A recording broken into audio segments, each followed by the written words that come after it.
And welcome back to FoxNews.com Live. Let's talk about the job picture. And for that, we're joined right now by Dr. Woody, Dr. Michael Woodward. Thank you so much for joining us. Good to be here, Patty Ann. And your topic today, and you have an article about it on FoxNews.com, is about freelancing and the fact that this isn't just an option that a few people take, like waitresses who want to be artists or etc., but that it's actually 83% of millennials, which are those between 18 and 30, say that freelancing, or gigging as it's called, is actually a cornerstone of their career strategy. Sure, and Patty Ann, look at the facts right now. A recent Rasmussen poll found that 89% of adults believe that college kids are going to have a really hard time finding a job. And on top of that, 1 in every 2 recent grads under the age of 25 is either jobless or underemployed. So this is a real issue that we have to face. And so what's happening is they're turning to this idea of gigging or doing freelance work in order to cobble together a kind of career and a way of generating some solid income so that they can make ends meet. So it's definitely a new trend, and I think it's been coming on the last 5 years or so. It's difficult, though. You don't have any stability, and also the benefits issue is difficult. It's definitely not easy, and think of it this way. Essentially what this idea of gigging in the new economy is really about doing freelance work, which is something that's been around for quite a long time. It's definitely not a new idea. It's just that it's becoming more of a trend for kids to consider coming right out of school. Now, think of it as, a lot of people refer to it as a 1099 contractor for tax reasons. It's basically being an independent contractor who is going out there and soliciting people to use your services. So anything from being a virtual assistant part-time for someone, to being a graphic designer, videographer, whatever the case is, it's someone who's going out there and independently getting contracts from a lot of either individuals or companies who need your services. All right, so you have outlined the pros and cons for us of freelancing or gigging, and we're going to talk about some of those now. What's the biggest pro? Well, if you really truly want to have control over your own destiny, that's one way to do it. Being a freelance individual out there and doing contract work allows you to pick and choose the type of work you want to do typically, but it depends on what your cash flow looks like. You may not always have the choices you want to have. But it does give you some control over your own destiny, and certainly a lot of flexibility in your schedule and how you want to schedule your leisure time, which is important for millennials now, versus your work time. The other part of it is earning potential. You really have the ability to decide what type of rates you're going to set and how much you want to work, as long as the work is available out there. So those are 2 pros that I think can be attractive depending on your personality and I think your willingness to get out there and hustle. Yeah, you do have to be able to market yourself. You have to be comfortable with that, or it's just too hard to stand out in the crowd of freelancers. And let's go into the cons now. You have several of those as well, unfortunately. Yeah, and like I said, things that can be a pro can be a con. The first thing you mentioned is you have to get out there and market yourself. So you do have to wear many hats. Doing freelance work means that you may not always get the opportunity to be a practitioner of your craft all the time. In other words, you've got to do the marketing, you've got to do the sales, you've got to do your own finances a lot of times. So that kind of stuff isn't always easy for someone who truly is a practitioner of their craft and wants to focus on doing that. So that can be a drawback, but some people also like that side of it too. The other side is certainly the unpredictability. So even though you may have control over your own destiny and be able to do the stuff you enjoy and when you want to, the fact is when work comes in and when those opportunities are there is not always going to be in your control. So that's going to be a tough thing, and it's going to be one of those things you have to get used to, that uncertainty that you live through and not knowing when that next paycheck is going to come.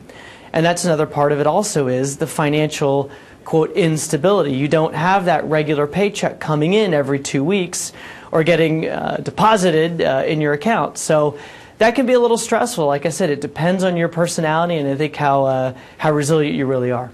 And how important is it, if you're going to go into this field, or this type of employment, I should say, to get on the social networking, or I should say career networking sites like LinkedIn or Craigslist, versus just maybe advertising in the local paper?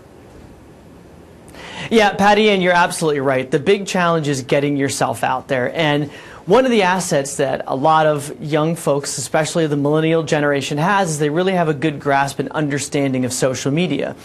Now, what's really interesting, though, is a recent Tweet My Job survey found that a lot of young people, although they love using social media for personal stuff, tend to shy away from using it for business purposes or for self-promotion for the type of work that they're doing, especially if they're independent contractors. So that's a little bit of I think, a hump that they have to get over, because if you're really going to put yourself out there, there's a tremendous power, particularly to LinkedIn, to Facebook, and to Twitter. More so, I think, LinkedIn and Twitter, if you really want to promote your services and what you do and get it out there. Because remember, if nobody knows about you or no one knows what you're doing or what you offer, then it doesn't matter. You're not going to get any business. So those are very powerful and certainly cost-effective ways to get out there. And when it comes to things like LinkedIn, one of the most important things is references. You have to be able to feel comfortable asking people to write one on your behalf, be willing to post it on your behalf. But also, you can't have an off day. If you're salaried, you have one bad day, you're not going to lose your job.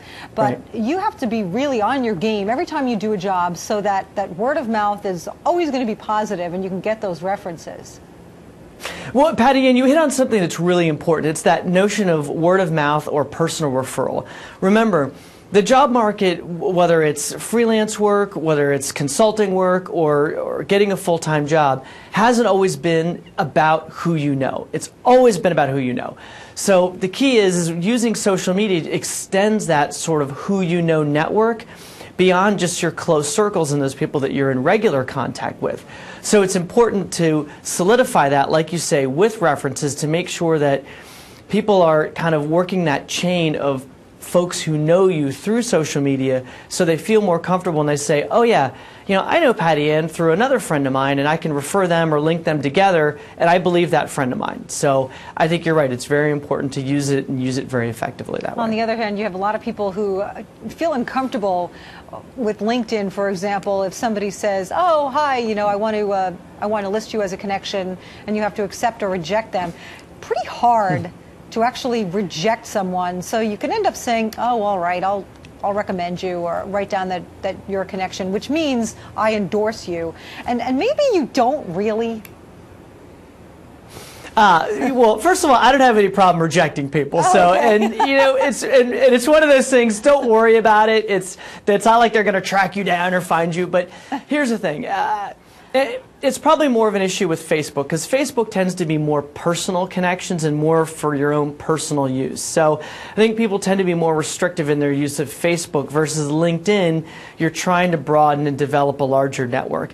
I don't think that just because you're linked to someone, you're necessarily endorsing that individual.